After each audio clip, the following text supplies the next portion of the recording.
বাচ্চা খেলে খুব টেনশনে আছেন বুঝি? কে আপনি? আপনি আমাকে চিনতে পারবেন না।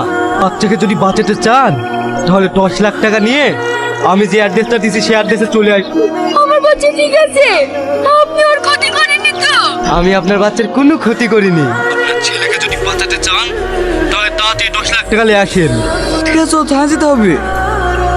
আপনারা আবার এসেছেন? স্যার, আমার ছেলে কিডন্যাপ হয়ে গেছে। কিডন্যাপাররা আমাকে ফোন করেছিল। স্যার, আবার কিডন্যাপাররা ফোন করছে। ঠিক আছে, ফোনটা রিসিভ করে লাউড দাও। আমার ছেলে ঠিক আছে তো? ছেলে ঠিক আছে, আগে বলেন টাকালি কখন আসছেন? কালে কোথায় যেতে হবে সেটা বলেন। আমি জানি আপনারা থানায় আছেন। থানায় থেকে বের হন, তারপর আপনাদেরকে লোকেশন পাঠিয়ে দিচ্ছি। তাহলে এবার কি হবে? হবে না, নাম্বার তো আমার কাছে আছে, তারপর আমি দেখছি।